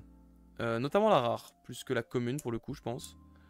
La rare, par contre, OZF, il n'y a que 2v2 qui peut faire un truc avec ces cartes. Oui, voilà, c'est ça. Là, tu peux soit target 3 expéditions et créer des Woollyback. Donc ça, pareil, encore une fois, avec moi, c'est très bien. Moi, ça me rend très heureux de pouvoir créer 2 personnages comme ça. Ça peut potentiellement réancrer tout mon board. Donc moi, j'aime beaucoup. Et au final, tu fais un stade de 1-1 pour 2 avec un board qui serait complètement réancré. Mais moi, vraiment, j'aime beaucoup la rare. Parce que la rare, du coup, dans cette logique-là, peut me permettre de faire ça. Et en plus d'ancrer potentiellement mon permanent encore. Alors moi, j'adore la rare. Je pense que je la jouerai. Je kiffe vraiment parce que ça rentre juste trop bien avec les permanents encore qui jouent avec les persos. Et ça donne vraiment une hype à ces cartes-là. Qui se faisaient vraiment battre par les cartes qui jouaient sur les boosts. Qui étaient juste moins fortes que celles-là. Et là, avec ces genres de cartes qui créent des tokens, bah ça leur donne un peu de hype. Et moi, je suis très content. Je suis très content. Seul problème, c'est que moi, j'en ai une des deux qui joue avec les plantes. Donc, c'est un peu compliqué ça. Mais le signé en commun, c'est pour Arjun et Cory la rare pour faire des combos de fou avec des uniques ou des Yeti. C'est vrai qu'avec Arjun, c'est très bien. Hein. Parce que du coup, tu fais tes trucs. Ensuite, tu peux la tèche pour aller ancrer autre chose. C'est vraiment très bien. Tu enlèveras quoi pour la rentrée, cette rare? Je sais pas, peut-être des trucs qui boostent. Hein. Peut-être des trucs qui boostent. Je sais pas. Mais franchement, ça rentre. Hein. Franchement, ça peut rentrer. Si ça permet des ancrages et tout, non, franchement, c'est bien. J'aime bien. Signé en commun, c'est pour Arjun. C'est vrai que le signé en commun, il envoie fort sur Arjun. C'est vraiment ça que j'adore chez Alter, ce casse-tête des 15 rares max. Ouais, vraiment. C'est ça qui crée des decks différents, quoi. Et des trucs. Et qui nous force à deck build intelligemment. Mais du coup, le Muna signé est vraiment sympa. Et la rare aussi. Je pense que c'est bien. C'est pas le meilleur signé, mais il est pas nul du tout. Et au pire, pour 2, tu ancres un perso. Bah, c'est juste un entraînement à la méditation. C'est pas fou, mais ce sera pas nul. Et sur Rin, tu peux la sortir et jouer autour du terrain plante, quoi. Donc franchement, sur plusieurs persos, elle est intéressante. Elle est bien design. Je trouve qu'elle est cool. Elle est bien sur Cory, elle est bien sur Teja, elle est bien sur Arjun. Elle est vraiment bien designée. Je trouve qu'elle est cool. La commune et la rare. La rare est plus dure, forcément, c'est une rare. Mais la commune est jouable vraiment partout et s'adapte à beaucoup de situations. J'aime beaucoup. Notamment en Arjun, c'est vrai. Puff Challenge, ça c'est vraiment le sort de Cory hein, dans l'idée. Et encore, pas forcément, hein, parce que ça peut être joué contre beaucoup d'autres decklists. C'est juste un sort de contrôle assez correct. C'est dommage qu'il vise pas les permanents, quoi, mais évidemment, mais Et que ça envoie que en réserve. Pour 3, potentiellement, envoyer un personnage en réserve, n'importe lequel. C'est pas mal. Ça peut remplacer Moisson de Mana. C'est quand même dangereux, parce que Moisson de Mana, l'avantage c'est que ça peut tèche les permanents, quoi, mais... Et ça envoie en réserve. Je crois que je préfère aussi quand même la Moisson, je suis d'accord avec toi. Le fait que ça envoie en réserve... C'est-à-dire qu'il faut qu'il y ait 3 persos en face. C'est-à-dire que le mec peut sortir une grosse unique, et tu peux pas la tège instant. Non, Moisson de Mana c'est juste mieux. Moisson de Mana c'est juste mieux. Malheureusement, parce qu'on aimerait bien avoir mieux que Moisson de Mana, mais alors là c'est juste mieux. Et en rare, non. Donc je vais les mettre. Hein. Osef et Osef. Je pense qu'elles seront pas jouées. Ça aurait été discard. Ça aurait été discard, là j'aurais pas dit, mais c'est pas discard donc. Soit c'est un gros ton et tu payes cher, soit il fait plusieurs persos et du coup tu payes moins cher, le design est cool. Ouais, mais Moisson de Mana quoi. L'avantage c'est que Moisson de Mana elle est forte dans les deux cas. Et en plus elle envoie pas en réserve, elle discard dans le mana adverse certes, mais ça reste du discard quoi. C'est quand même mieux Moisson de Mana quoi. Dans l'idée, j'ai l'impression en tout cas. Ensuite, Joining Fate. Tu peux immédiatement jouer un personnage de 7 ou moins. Pour 7 de moins, pardon. Pas pour 7 de 7 de moins. Pour 7 de moins. Dans ton expédition compagnon. Et il gagne ancré. Là, c'est dans l'expédition compagnon, je savais pas ça.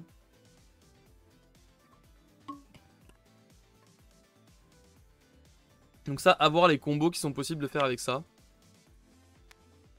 Mais dans l'idée, ça fait pas rêver. Il y a des bonnes cartes à 7+, hein, on a, mais... cartes. Muna. Parce que pour soit Worst, il faut soit au moins 6 ou 7. Et en fait, souvent, ces cartes-là peuvent s'ancrer toutes seules, ou alors restent ancrées. Ça te mange ta CA, en plus, ouais, ça t'arrache ta CA. En face, des tokens générés chez l'adversaire, oui, c'est ça, chez Cory, quoi.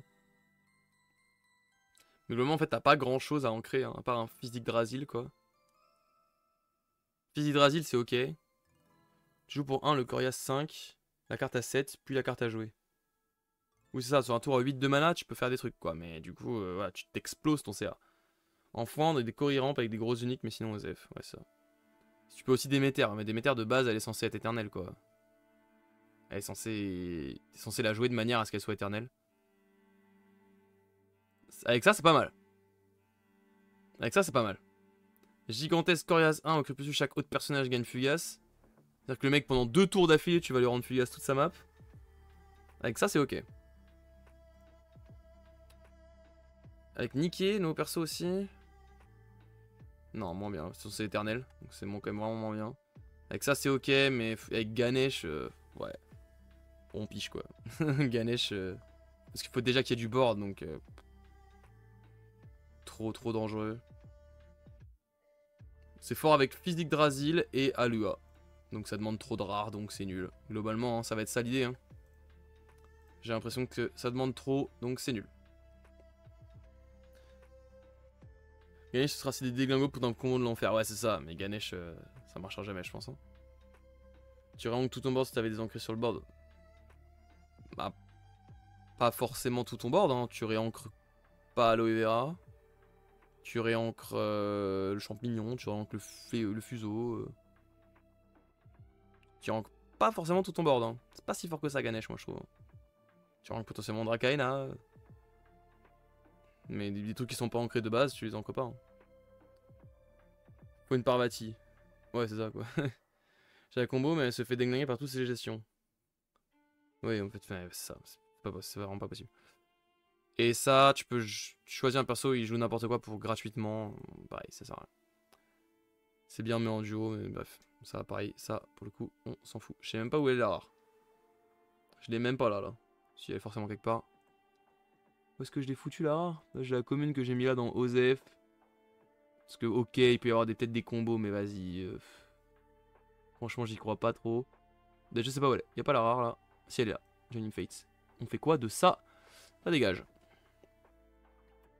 Comparatif, je vais jouer la combo avec Déméter rare. Déméter rare, elle est coriace, non? Ah non, elle donne ancré un perso. Ouais. Ouais. potentiellement. Je vois pas trop. Je vois pas trop. Ça, du coup, bah, c'est uniquement chez Cory. Et en vrai, même chez Cory.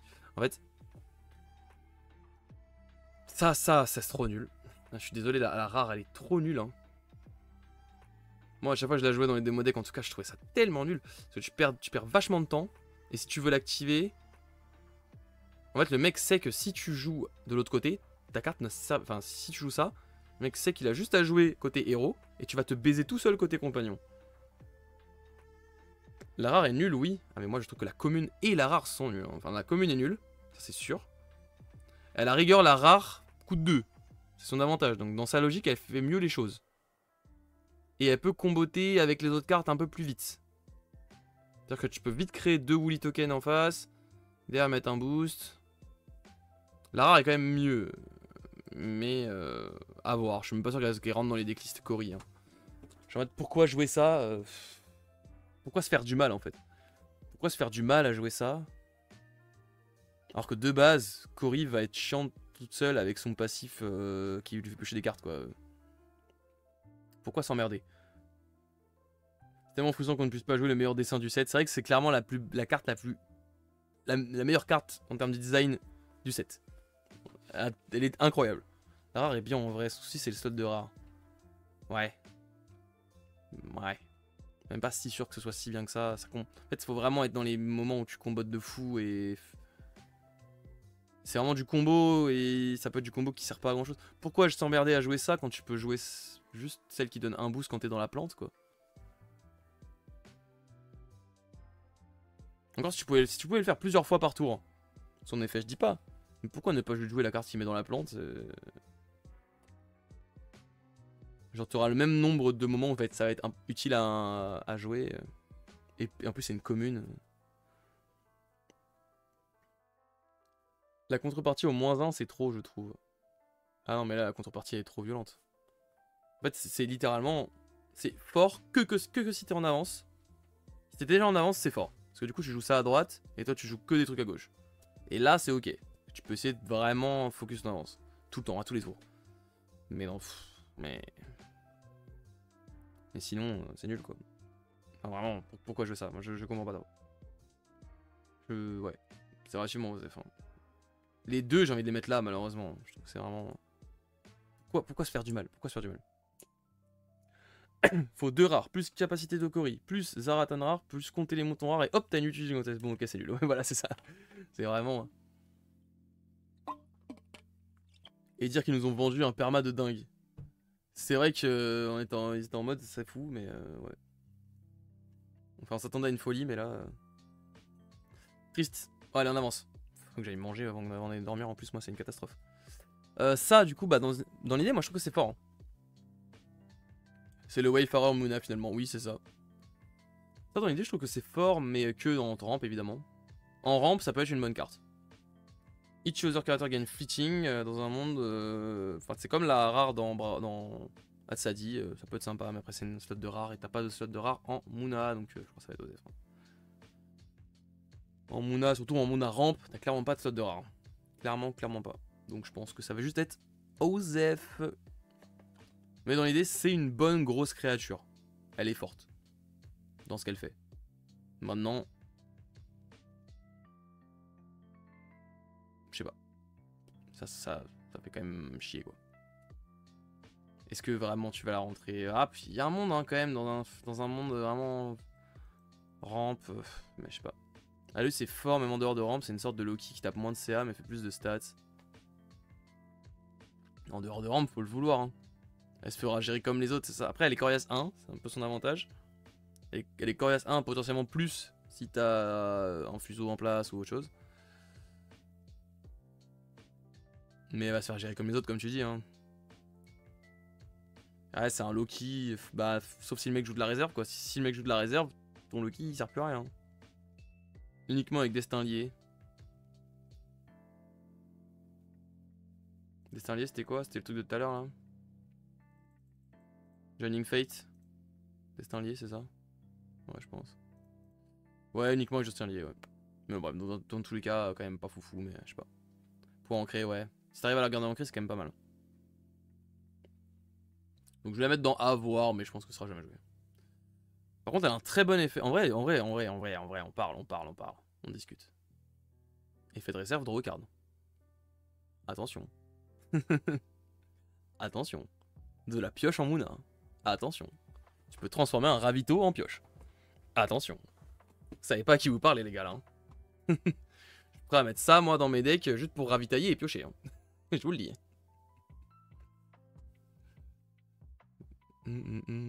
Ensuite. Bon, évidemment, non. Ça, c'est pas mal. Hein. Ça, c'est évidemment pas mal. Notamment en Rin, mais après, bon, c'est un slot de rare. Mais disons que ça peut être joué en Rin, je vais mettre dans un perso, cela régale. Quand même, dans Rin, c'est quand même pas mal. Tu peux mettre Fleeting potentiellement 2 fois un adversaire. Et toi, ça te fait avancer. C'est une plutôt très bonne rare en Rin, hein, globalement. Qui peut faire casser de la CA adverse tout en te faisant avancer. Ça combote très bien avec Perséphone. Voilà, solide la nerf, mais que en Rin. Voilà. Je sais pas jouer Rin, donc je saurais pas trop vous dire plus là-dessus. Ça peut être sympa, et ça peut être même... forcément dans Rin Festival, on peut donner Fleeting si jamais t'as pas de perso de réserve, enfin, ça peut arriver. Bah ça peut être intéressant. Voilà, bref. Tac, un perso cela régale, on est bon. Le Sticky Shroom, pareil, même logique. Même logique. Ça c'est même plutôt pour... clairement pour Rin Festival. Parce que t'as envie d'avoir des trucs qui ravito. Rin Festival, elle est où? Pourquoi je la vois pas en bas? Je l'ai déjà... Voilà, je la vois vraiment pas pour le coup. On va prendre la Lyra sinon, si je la vois pas. Pour l'instant, on va prendre la Lyra.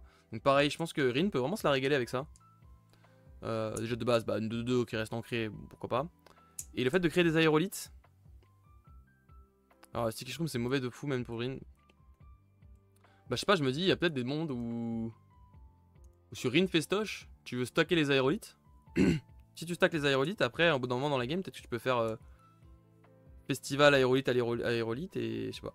Enfin, avoir un festival en présent, un aérolithe qui permet de ravitailler en plus de trucs de plus.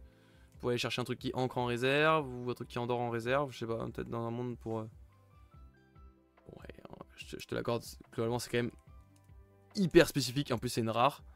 Mais bon, je sais pas. C'est quand même trop spécifique. Pour avoir 2 biomes en forêt, pour avoir ton aérolite garantie, trop chiant. Oui. Oui, alors, ou alors faut rester en forêt quoi, mais ouais. At noon, if I mean... ouais, c'est at noon en plus. Hein. C'est vrai que c'est at noon, hein, donc c'est-à-dire que si t'es avancé au tour d'avant, faut être sûr que le truc où t'avances, c'est plante. Ouais, vu que c'est at noon, c'est moins bien. Ça aurait été au crépuscule, ça aurait été bien. Ça aurait même été trop fort, peut-être. Oui, ça aurait été trop fort. Mais c'est vrai que c'est at noon, donc ouais, non. Osef. Allez hop, ciao. Je sais pas où est la rare Mouna. Elle a disparu de mes... Elle est là, je viens de la voir. Il suffit de regarder des fois. Ensuite, le Lyra Mapmaker. Bah ça, c'est pas trop nul, hein. Encore une fois. C'est 5, ah c'est 5. Donc en fait, non, c'est juste littéralement... Bah, c'est-à-dire qu'il faudrait 2 Perséphone, je viens de réaliser là. Comment tu fais 5 single terrain région là? Faut 2 Perséphone ou alors faut jouer autour des signets. 5 c'est juste impossible à atteindre. Ils auraient pu mettre 4, franchement ils auraient pu mettre 4 les bâtards. Parce que déjà en Mona atteindre 4 c'est dur, parce qu'il faut une Perséphone au bon endroit. Mapmaker c'est pour le 2v2 pour counter Nadir. Ouais, il casse les couilles. Contre Nadir uniquement, ouais c'est ça, c'est que contre Nadir. Trop nul, ça aurait pu être bien un truc qui donne dodo là. Putain, chier. Ça, ouais, il va se faire foutre. Il est où ce con là? Hop. Et je commence à avoir beaucoup de cartes là. Hein. Ça m'emmerde. Hein. Il y en a de la carte, on en fait quoi de ça? Mais ça pareil, on a déjà tellement de cartes de boost. Alors ça, tu peux payer 1, if you do I get 1 boost, et mon expédition ascend. Donc pour 2, je dis potentiellement pour 2, c'est une 2-1-2, c'est les OF Lyra, c'est une 2-1-2 qui ascend. Donc c'est potentiellement une 2-1-2 et demi quoi. Par pitié, jouer Daikoten, non. Ça, en fait, est-ce que Ascend va être intéressant en Mouna? Malheureusement, je pense pas. Ça va quand même être compliqué.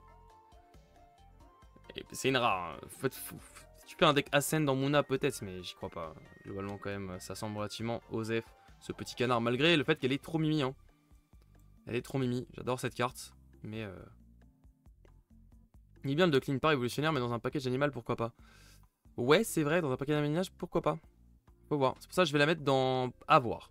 En fait, toutes les cartes un peu Ascend, hein, j'en ai dit au début. C'est des cartes qui vont globalement se retrouver dans avoir et ça se trouve, on va pouvoir créer quelque chose, mais je crois pas trop. On n'arrive même pas à écrire son nom correctement. Duckling, ouais, c'est un peu chiant. c'est le vilain petit canard, de toute façon. C'est la Duckling. Ascendant Trooper, pareil, si je suis dans une expédition Ascend, je gagne un boost, sinon j'ascend mon expédition. Non, le Daikaka, ah oui, l'autre truc de con là, ouais, c'est vrai. Daikakakoten, le truc là, oui, ça va juste. On va pas s'emmerder. Hein. Ça, c'est quand même moins bien. Dans l'idée, c'est quand même moins bien. Je pense que ça va juste être Osef, ça. Je vois pas un monde où ça rentre dans une decklist, ça.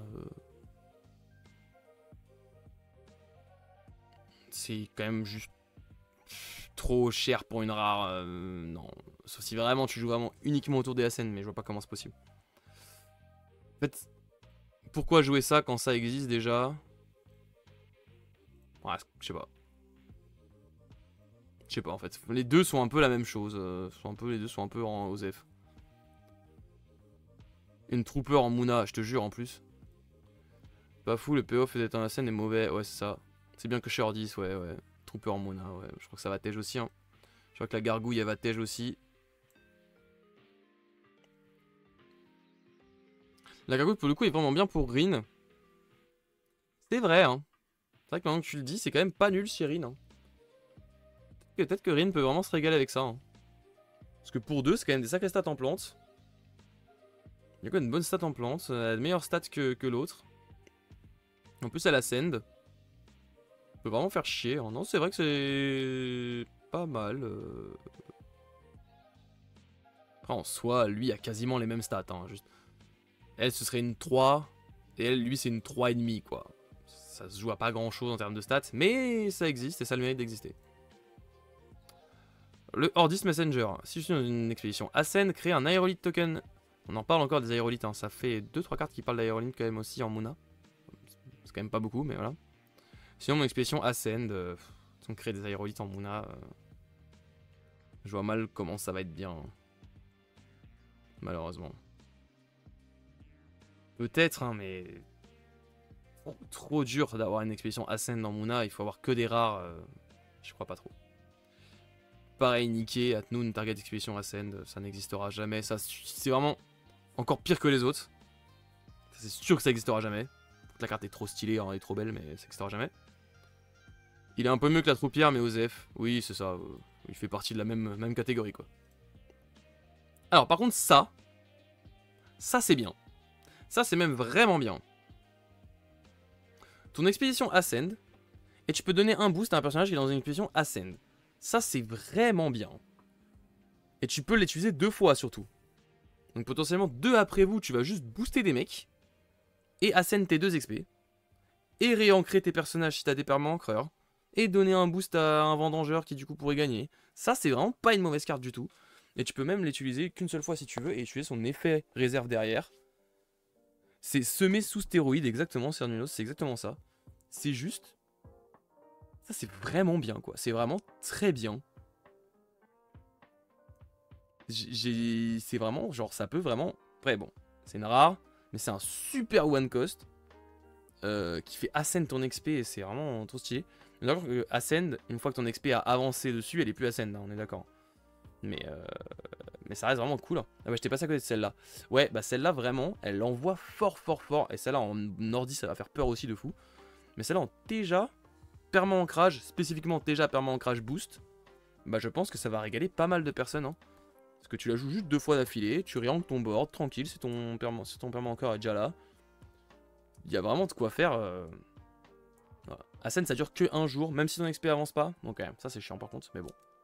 Osef au pire. Vous avez vraiment un boost et demi à potentiellement 2 personnages. C'est vraiment trop cool. Hein.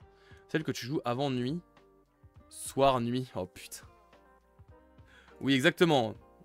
Exactement. Non mais vraiment, cette carte elle est vraiment bien. Elle est vraiment sympa, elle pourrait même être dans carte de fou. Hein. On est à là, parce que quand même... Voilà. Mais c'est quand même vraiment une bonne carte, je trouve. Et on a le Ordis signé, tiens, j'avais pas vu. Target creator gagne Sleep. Ah si, j'avais vu. Un personnage gagne Sleep. Tu peux endormir un personnage adverse ou le tien. Target creator une expédition hors une réserve perd tous ses boosts. Donc potentiellement un contre à affamer. Contre à affamer. Sauf que derrière il faut une carte à jouer derrière. Et affamer est quand même une 3-3-3 de base. Donc il faut pouvoir quand même battre 3-3-3 si tu veux faire chier le affamé. Ce qui va pas être simple, mais faisable. Ou alors, c'est quand même le dernier qui va être le plus intéressant. Tous tes personnages dans une expédition gagnent un boost. Oui, enfin un contre et tu leur donnes un boost. C'est vrai. Ça fait une 4-4-4 parce que c'est une carte fleeting. Donc ça rend quand même pas fou, mais bon, pourquoi pas. Mais dans tout cas, c'est un giga finisher. Je suis d'accord avec toi, mon cher Chaninos. Pour 3, tu endors un mec en face et tu boostes toute ton XP. Ça a un potentiel de quand même vraiment bien violent. Ça peut aussi juste servir à un moment où tu veux endormir ton perma-ancreur et réancrer toute ta map. En leur donnant des boosts en plus. C'est vraiment très violent. Je trouve que ça peut être très très fort. Notamment en Mouna, enfin en Teja. Toujours encore en Teja perma-ancrage, hein, j'y pense là-dedans. Mais après voilà, quel slot retirer pour mettre ça? Va falloir beaucoup réfléchir. Mais en fin de partie, c'est vrai que ça envoie fort. C'est vrai qu'en début de partie, bah c'est un peu sad. C'est un peu sad. Non, il envoie fort quand même, hein. Il envoie fort. C'est pas une carte de fou, mais il est au même niveau que le signé Mouna pour le moment en rare. C'est vraiment le même niveau. Une carte qui est marrante en x1, je pense. Bah, marrant. Même fort, hein. Franchement, je trouve qu'en fin de partie, si t'es bien ancré, et même en milieu de partie,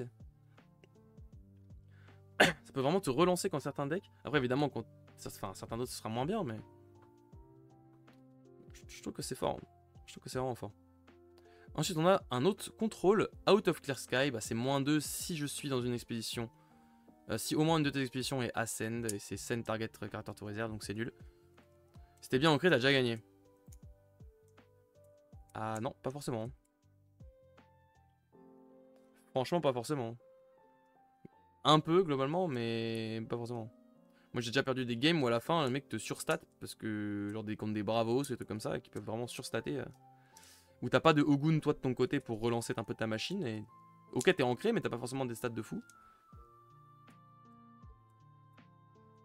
C'est pas comme un disque qui a de toutes petites stats. Je sais pas, ça dépend les games. Moi je trouve quand même pas mal d'utilité à cette carte. Peut-être qu'elle va plutôt là, hein, c'est vrai. Hein. Peut-être qu'elle va plutôt là, pardon. C'est vrai qu'elle va peut-être même plutôt là. Elle est quand même mieux là. C'est vrai qu'elle est mieux là. J'ai peur qu'elle soit trop lourde. Donc ouais, je suis un peu d'accord avec toi. Merci Akamo pour ton follow, bienvenue. Merci à tous les follow pour ce soir, c'est vraiment trop cool. Mais c'est vrai que t'as raison, elle va sûrement être trop lourde. Et je vais mettre souvent en mana. Bah, c'est vrai que tout le début de partie elle va être en mana, hein, et c'est quand même assez spécifique.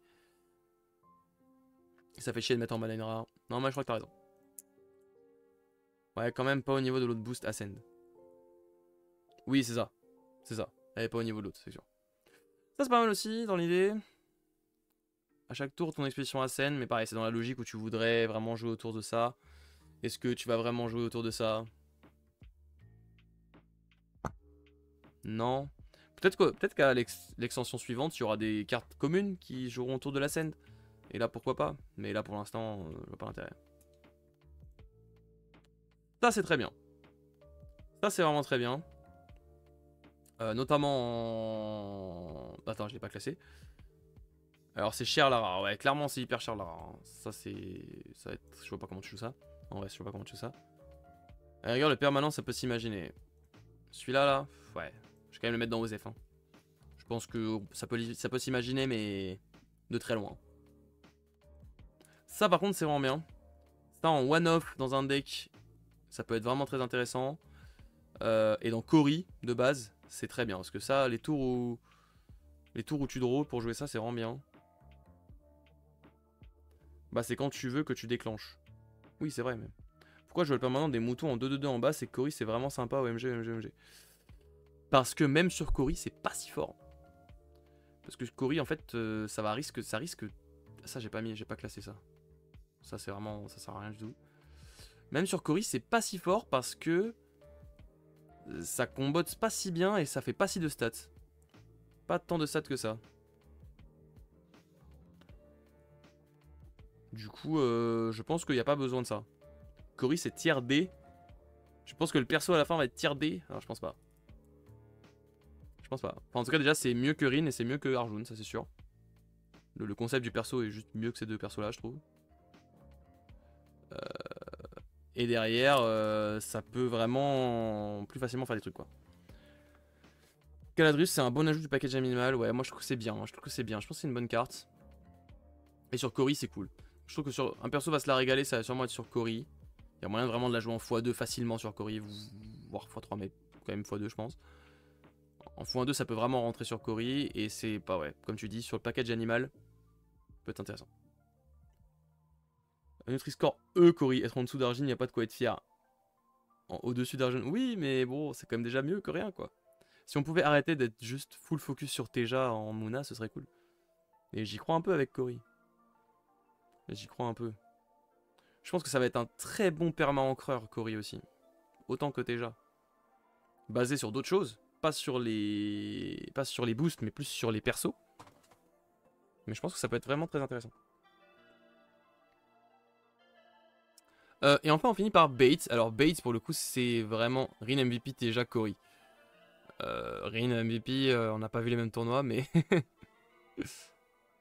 J'ai peur que ce soit overhype comme Rin à la sortie du set 2, peut-être. Cory, c'est une dinguerie, il faut le tester pour comprendre, ouais.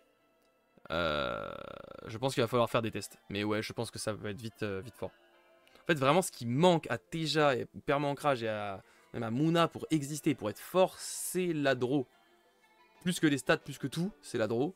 Et Cory ramène cette draw. Et pour être stable et pour pouvoir faire des choix, parce que souvent, le problème en Muna, c'est que souvent, t'as pas la place pour faire des choix parce que t'as pas assez de cartes. Bah là, tu vas pouvoir l'avoir. Et tu vas pouvoir même jouer des trucs derrière pour surdraw encore plus. Et une fois que tu draw beaucoup, tu peux jouer plus de persos. Draw un tour sur deux, ouais, mais ça reste plus que ce qu'il y en a actuellement en fait. Et c'est. En fait, ce qui fait que Teja n'est pas stable actuellement, c'est que si tu gères ses comptes, si tu gères ses ravitaux, ses machins, trucs comme ça, c'est fini, il n'y a plus de perso. Alors que Cory, bah, t'as beau gérer tout ce que tu veux, il pourra quand même revenir avec des draws et tout. Il pourra quand même draw et faire des trucs quoi. Bref, on termine avec ce bait. Du coup, bait, bah, c'est Cory only. Et c'est Cory only si jamais tu joues autour d'envoyer des mecs en face. C'est quand même assez peu jouable, je pense. Même en Cory, je pense que ce sera pas joué. Pour 3, il faut vraiment que ce soit utile. Il faut que tu aies vraiment au moins 3 persos à ramener chez toi. Peut-être en one-off, dans des Cory qui seraient joués autour. Donc on va quand même la mettre dans un perso la régale pour Cory, mais en vrai elle est plus là. C'est à voir, en vrai c'est à voir. Je suis même pas sûr que Cory la joue. En plus c'est fleeting. Ce serait pas fleeting à la rigueur, on pourrait espérer des trucs, mais là c'est fleeting. Je sais pas pourquoi ils aiment trop mettre fleeting à tous les sorts en Muna, on n'en peut plus. Laissez-nous jouer des sorts. Et bref, voilà. Après c'est quand même vraiment fort d'aller choper un token en face, hein. Tu vas choper un Bouddha, tu vas choper un Sol. Voilà. Bait ça peut punir Kojo, Lindiway, Gulrang, ouais ça peut punir pas mal de trucs, mais c'est méta dépendant quoi, c'est très méta dépendant. Voilà, c'est des persos qui de base sont pas bien, donc ça peut faire chier un peu Kojo, mais voilà. Tu garantis de piocher minimum 3 cartes dans une game et pour un équivalent de 1 mana. Oui, c'est ça. C'est ça. C'est vraiment bien, hein. C'est vraiment beaucoup. Enfin, genre. La CA a beaucoup plus de value en Muna que dans toute autre faction, parce que les cartes sont faites pour avoir plus de value. Et c'est pour ça que la Muna. Enfin, la CA est si dure à aller chercher en Muna, c'est parce que tes cartes ont plus de value. Parce qu'elles s'ancrent, parce qu'elles peuvent booster, parce qu'elles peuvent piocher, parce que machin. Enfin, parce qu'elles peuvent piocher, non, parce qu'elles peuvent faire d'autres trucs, quoi.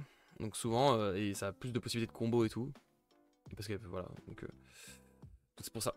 Et c'est pour ça que là, avoir de la CA gratos, c'est vraiment très intéressant. À voir si c'est fort, ça sera pas fort, mais voilà. Voilà, on a terminé. Je suis KO, j'ai plus de voix. C'est terrible. On a quand même beaucoup parlé. Ces tier list, c'est vraiment, vu qu'on parle non-stop, je parle non-stop, je dis tout le monde et tout, on parle beaucoup de choses, bah c'est quand même assez épuisant, au niveau de la voix notamment, c'est plus épuisant que faire des games, et j'ai pas mangé en plus, donc là il faut vraiment que j'aille manger, demain je bosse. Bait c'est du x1 en Cory, pour les autres héros c'est compliqué à rentabiliser, ouais c'est ça, c'est méta dépendant, d'accord avec toi, voilà. On verra en fonction de la méta, c'est pour ça que je la mets dans avoir. J'irai voir après à Cernunos la tier list que toi tu as faite pour faire un peu la différence.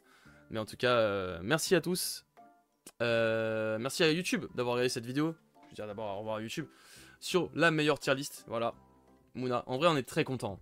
On chope beaucoup de communes qui font vraiment plaisir. Il y a vraiment des nouveaux archétypes qui vont pouvoir se faire, notamment autour de l'animal, ça va être vraiment cool. Des trucs animaux, machin, il y a beaucoup de nouvelles cartes vraiment juste très intéressantes, il y a des cartes de fou là. On n'a pas de masterclass, parce qu'en même temps les gameplays entre les persos sont assez trop différents pour vraiment déterminer des masterclass. Mais on s'en fout, le nombre de communes bonnes et intéressantes qu'on a chopées régale. C'est vraiment une bonne, un bon set pour Mouna je pense. Je pense qu'il va vraiment y avoir des choses intéressantes à deck build, et au pire, sinon bah on verra ce qu'on peut faire avec ce qu'on a déjà. Et voilà. Merci, merci YouTube d'avoir regardé. N'hésitez pas à rejoindre notre chaîne, enfin la chaîne Twitch qui est en description pour pouvoir participer à cette tier list. Vous voyez avec le chat, on parle beaucoup, c'est super cool. Il y a beaucoup de moments où vous me persuadez de trucs, vous me convainquez de trucs que ce soit moins bien ou mieux certaines cartes. Vraiment très content, c'est hyper intéressant à faire ces tier lists. On se retrouve très bientôt pour faire celle Ordis et Izmir, notamment très certainement mercredi soir, donc le 24 septembre. Normalement, relativement sûr. Voilà. Merci YouTube, à la prochaine. Tchuss.